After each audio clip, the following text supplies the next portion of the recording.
Hello my lovely soul family, आपके लिए एक और रीडिंग लेके आई हूँ जिसका टॉपिक है आपकी उम्र को लेकर ये क्या बोल रहे हैं लोग। तो लोगों ने हमेशा से आपकी बातें की हैं, उनको मज़ा ही आता है, उनको इंटरेस्ट ही आता है आपकी बातें करके। जैसे कि रोटी पचना ही मुश्किल हो जाती है जिस दिन वो आपकी बात ना करें।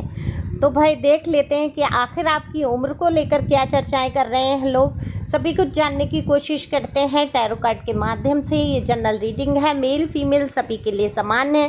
फटाफट से लाइक शेयर सब्सक्राइब कमेंट्स करके अगर आप पहली बार आए हैं तो अपने एनर्जी को सेंड कर सकते हैं। और देखो, अगर किसी चीज़ से बेहद परेशान महसूस कर रहे हैं, कोई ग्रह दोष हो रहा है, किसी ग्रह की वजह से ये दिक्कत आ रही है, या आप दुविधा में फंसे हुए हैं, या कोई ऐसी परेशानी है जिसका रास्ता आपके सामने है लेकिन आप खोज नहीं पा रहे, डिसीजन नहीं ले पा रहे, तो आप पर्सनल रीडिंग करा सकते हैं। व्हाट्सएप नंबर दिया है, व्हाट्सएप पर ही संपर्क करेंगे, लेकिन पर्सनल रीडिंग फ्री नहीं है। ओके, तो चलते हैं रीडिंग पे। कार्ड मैंने शफल कर लिए हैं, बेहतरीन कार्ड निकल के आए हैं, सच में दिल खुश हो गया। तो सबसे पहले तो ये सॉन्ग याद आ रहा है, तेरी प्यारी प्यारी सूरत को किसी की नज़र ना लगे चश्मे बद्दू। तो बिल्कुल जी हाँ, ये कार्ड ही बोल देता है भाई, क्यों नहीं करेंगे लोग आपकी उम्र को लेके बात करेंगे, क्योंकि वो आपकी खूबसूरती देख नहीं पा रहे हैं जो निखर निखर के आ रही है। जितनी जितनी उम्र बढ़ रही है उतना उतना आप निखरते जा रहे हैं। तो ये जो कार्ड आया है ये आपकी खूबसूरती को बयां कर देता है, आपकी मासूमियत को बयां कर देता है कि इस उम्र में जाकर भी आप कितने मासूम हैं। आपकी उम्र कुछ भी हो सकती है। ये जनरल रीडिंग है, मेल फीमेल सभी के लिए समान है। देखो, एनर्जी का कोई जेंडर नहीं होता। ओके, और जनरल में मुझे पता भी नहीं है आपकी एज क्या है। जो कार्ड मेरे दिखा देते हैं मैं वही बात करूँगी यहाँ पर। तो देखो, लोगों को ये तो परेशानी है भाई कि आप इस उम्र में जाके और ऐसे दिखते हैं।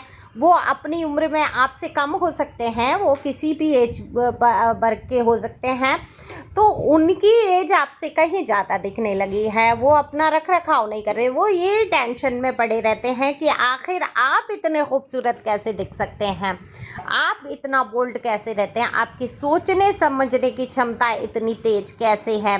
वो क्यों नहीं सोच पाते वो जो आप पहले से सोच लेते हैं। बहुत सारे आइडिया से भरे, बहुत सारी खूबसूरती अंदर लिए अपने बैठे हैं आप। दरअसल सबसे बड़ी खूबसूरती तो आपके दिल की मुझे दिख रही है। सकल सूरत तो ईश्वर की बनाई हुई है और ईश्वर सबको खूबसूरत बनाते हैं। संसार में कोई भी बदसूरत नहीं है, क्योंकि ईश्वर की बनाई हुई किसी भी संरचना को आप बुरा नहीं कह सकते। आप सोचो, अगर आपने मन से कुछ चीज़ बनाई और लोगों को आपने दिखाया, वहाँ प्रस्तुत किया, लोगों के सामने आप ले गए और लोग उसमें 1000 कमियां निकाल दें, तो आपको कैसा फील होगा? बुरा लगेगा या नहीं? अब आपने किस उद्देश्य से वो चीज़ बनाई, उसका कलर आपने अपने हिसाब से किया, उसको आकार आपने अपने हिसाब से दिया, आपको पता है आपकी सोच क्या है, लेकिन लोगों को नहीं पता। लोग उसको बदसूरत कह देंगे, लोग उसको काला कह देंगे, गोरा कह देंगे, नीला पीला जैसा भी कह देंगे। ऐसे ही मनुष्य के लिए है कि ईश्वर जब बनाते हैं तो उनकी क्या सोच रहती है, क्या उद्देश्य से उन्हें भेजा होता है। देखा आपने कभी कभी आश्चर्य नहीं होता? देश काल, अफ्रीका में जाओ तो लोग वैसे होंगे, और यूएसए में जाओ, वहाँ जाओ, अमेरिका में वहाँ जाओ तो वहाँ वैसे होंगे, चाइना में वैसे लोग होंगे, अपने इंडिया में ऐसे लोग होंगे। इंडिया में भी जगह जगह स्थान जैसे जैसे परिवर्तित होगा, शक्ल में अंतर होगा। तो जलवायु के तौर पर है ना, सबकी शक्ल, सबकी स्किन सबको वैसा बनाया ना, स्क्रीन कह रही हूँ मैं, तो स्किन वैसी बनाई है लोगों की। तो ये देखो, ईश्वर ने पहले से, देखो है ना, कमाल की बात है, कमाल की बात है कि सब पहले से ईश्वर ने सोचा हुआ है, सबको आकार दिया है। तो कुछ ना कुछ पर्पज है। तो हर जगह का स्थान का एक वो वातावरण का एक फ़र्क होता है। तो हर इंसान खूबसूरत है क्योंकि ईश्वर ने कुछ ना कुछ उसको सोचकर बनाया है। तो लोग आपकी उम्र के लिए यहाँ पर बोल रहे हैं, तो सबसे बड़ा तो उनको आश्चर्य यही होता है कि आप खूबसूरत दिखते हैं, आप अपनी उम्र से कम दिखते हैं, आपका चुलबुलापन कभी खोता नहीं है। हालांकि आपने अकेले में आंसू तो बहुत बहाए हैं, दुख आप पर कम नहीं पड़े हैं। काश ये दुख आपके ऊपर ना होते, तो आज जो आप दिख रहे हैं उससे भी कहीं ज़्यादा बढ़कर होते। लेकिन आपने सहन करने की क्षमता को बहुत अपने अंदर विकसित किया है और ये कमाल की एनर्जी है कि आपके अंदर इतनी सहन शक्ति है। तो सबसे पहले तो आप ये सोचो कि आपकी चाहे जितनी भी उम्र है, लेकिन आपका उत्साह जो है यंग एज का है। जैसे कहते हैं ना कि अगर पेज के कार्ड आ जाते हैं तो एज को यहाँ पर दिखा रहे हैं। जैसे 18 साल का एक बच्चा, एक इंसान, एक कहूँगी टीनेजर, कह लीजिए, क्या कहूँगी मैं उसको, युवा अवस्था। युवा अवस्था कहते हैं तूफान की अवस्था। तो आपकी सोचने की क्षमता वही है और आप 18 साल के हैं, तो बिल्कुल आपका आईक्यू लेवल वही है 18 साल जैसा। मैं आईक्यू लेवल की बात ये नहीं कर रही हूँ कि आपकी बुद्धि कम है, बच्चों वाली बुद्धि है, वो है, नहीं नहीं, आपकी सोच जो है ना यंग एनर्जी की है। जैसे काम करने का उत्साह, जैसे आप नए नए आइडिया लाने, मुझे ये करना चाहिए, अब मुझे लाइफ में ये करना चाहिए, आप उत्साह से भरे रहते हैं। ऐसे सोच के नहीं बैठ जाते हैं कि अब क्या करना है, अब एक उम्र हो चली है, अब चलो शादी हो गई, बच्चे हो गए तो क्या ही कर लेंगे। लेकिन नहीं नहीं, आप हमेशा कुछ ना कुछ करने की सोचते हैं। और सच पूछिए, आपको जो फ्रस्ट्रेशन या गुस्सा या एक चिड़चिड़ापन जो आता है वो इसी वजह से आता है कि आप जो प्लान बना रहे होते हैं, जो योजनाएं बना रहे होते हैं, वो कहीं ना कहीं आपका मौका आप गंवा देते हैं और लोग पैर पकड़ के खींच देते हैं आपके अपने ही। वो कहीं आर्थिक रूप से समस्या आ जाती है, तो कहीं घर परिवार के लोग नहीं चाहते हैं, कहीं कुछ झंझट आ जाता है, आप वो नहीं कर पा रहे हैं जो दरअसल आपके अंदर एनर्जी है कुछ कर गुजरने की, कुछ कर दिखाने की। तो मैं तो यही कहूँगी, हिम्मत करो।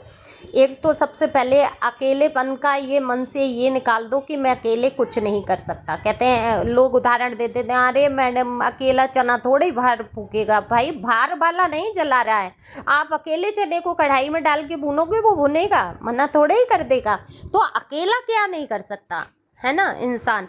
अकेले ही आए थे आप पृथ्वी पे, अकेले ही आपने चलना सीखा, अकेले ही आपने खाना सीखा, अकेले ही आपने सोना उठना बैठना सब कुछ आपने अकेले ही सीखा है। तो अकेले चलने में कोई बुराई नहीं है। आप जब पहल करते हैं ना, आप जब लीडरशिप में हो जाते हैं, तो पीछे भीड़ अपने आप चलती है फिर आपके। इसको आपको सोचना नहीं है कि ये काम मैं करूँगा तो क्या होगा। हाँ, आप पूछ सकते हैं, पर्सनल रीडिंग ले सकते हैं इसके बारे में, आप डिसीजन अगर नहीं कर पा रहे हैं तो। लेकिन देखो, ये मत सोचना मैं पैसे वैसे के चक्कर में कह रही हूँ आओ आओ। नहीं, रीडिंग तो देखो वैसे फ्री नहीं की जाती है और मैं कोई फीस वीस कम करने वाली नहीं हूँ। जो मेरी जितनी है वही रहेगी, मर्जी आपकी। ये आपकी स्थिति के ऊपर है, आप करवा पाते हैं या नहीं, है ना। दिल जिसका बड़ा होता है वो कराता है और तुरंत कराता है। बार बार लेते हैं रीडिंग, हर 15 दिन में, 1 महीने में रीडिंग इंसान ले लेता है उतनी फीस में, है ना। और ये आपका सोचना गलत है कि ये मैं पैसों की वजह से नहीं, जिसको कराना है कराओ, मेरे से नहीं कराना है तो आप अदर किसी से, जहां आपको सही लग रहा है वहां आप करा सकते हैं। लेकिन आप डिसीजन अगर नहीं ले पा रहे हैं तो टैरो से बेहतरीन कोई जगह नहीं है आपको गाइडेंस की। तो यहाँ पर लोग आपकी उम्र के बारे में बात कर रहे हैं, आप डिसीजन लो अपनी उम्र का ख्याल, ये कि मुझे अब इस उम्र में नहीं करना चाहिए, अब मेरी उम्र घर बच्चे संभालने की है, या मैं घर बच्चे संभाल चुकी हूँ, अब मुझे भजन कीर्तन करने की ही ज़रूरत है, अब मुझे ये सब नहीं। ईश्वर कहते हैं जब तक आपके हाथ पैर चल रहे हैं, अंत समय जब तक आपका नहीं आ जाता तब तक आप काम करो, जो भी जैसे भी कर सकते हो अपनी खुशी के लिए। कुछ नहीं, व्यायाम करो, कुछ नहीं, टहलो, कुछ नहीं, दोस्ती करो, बाहर निकलो, घूमो फिरो। चला नहीं जाता तो धीरे धीरे चलने का अभ्यास करो, क्योंकि आपके अंदर जो है उत्साह कम नहीं होना चाहिए, क्योंकि लोग आपको बहुत उत्साहित देख रहे हैं। और यहाँ कार्ड भी मेरे बता रहे हैं कि आप बहुत उत्साह से भरे हैं, आपके विचार, आपके न्यू विचार हैं, नए नए विचार हैं, नई नई योजनाएं हैं। उन योजनाओं पे चल के कितने ही लोग आगे बढ़ गए। आप देखो, आप वहीं खड़े हो, अपनी योजनाओं को आप बता देते हो कि ये कर लूँ, ये बिजनेस आइडिया कई आपके दिमाग में भरे हैं, कई कामों के आइडिया आपके पास होते हैं, है ना। कहते हैं ना कि मौका सामने ही बिखरा पड़ा होता है, बस इंसान उस पर काम नहीं करना चाहता। अकेले हैं कि पैसे नहीं है, ये नहीं है, आप शुरू तो करो। सब होना शुरू हो जाता, होगा भी या नहीं, चलेगा भी ये काम या नहीं, तमाम बातें दिमाग में लेके बैठे रहते हैं लोग। लेकिन आपके अंदर उत्साह है, बस लोगों का सहयोग नहीं है, इस वजह से आप शांत बैठ जाते हैं। तो आप जो भी करना चाहते हैं कर सकते हैं। अपने आप पर ध्यान दो, क्योंकि लोगों को ऐसा लगता है कि आप इस उम्र में जाके ऐसे कैसे हैं, इतने उत्साह में कैसे रहते हैं, आप इतना जीवंत कहते हैं, कैसे जी लेते हैं, हंसमुख हैं आप, हंसते हैं, खुल के मुस्कुराते हैं, हमेशा रोना नहीं, रोते रहते हैं कि ये दर्द वो दर्द, ये बीमारियां वो बीमारियां, क्योंकि आपने जान लिया है, स्वीकार कर लिया है सच्चाई को। क्योंकि जीवन में जैसे जैसे एज बढ़ती है परेशानियां भी आ जाती हैं, नहीं तो आप कैसे अपनी शरीर से मोह कैसे त्यागेंगे, इस मोह में तो आप फंसे रहेंगे, क्योंकि शरीर तो सबको प्यारा होता है, आत्मा निकल के नहीं जाना चाहती। और परमात्मा ने एक जीवन एक उम्र दी होती है, तब फिर लास्ट में क्या होता है, बड़ा ही कष्ट से इंसान की मृत्यु होती है। तो अब धीरे धीरे प्रॉब्लम्स आती हैं कि आप उस मोह को त्याग कर आगे बढ़ सके, है ना। शरीर तो एक वस्त्र के समान है, लेकिन ये जानते सब हैं, इसको स्वीकार करना बड़ा ही मुश्किल होता है, कंफर्ट जोन में फंस जाती है ना सोल भी। तो लेकिन आप बहुत उत्साह से भरे हुए हैं, लोग बोल रहे हैं इस उम्र में जाकर ऐसा उत्साह, जो भी आपकी उम्र है उसमें बहुत आप उत्साहित रहते हैं, इसी उत्साह को बरकरार रखेंगे, आगे बढ़ेंगे। Thank you.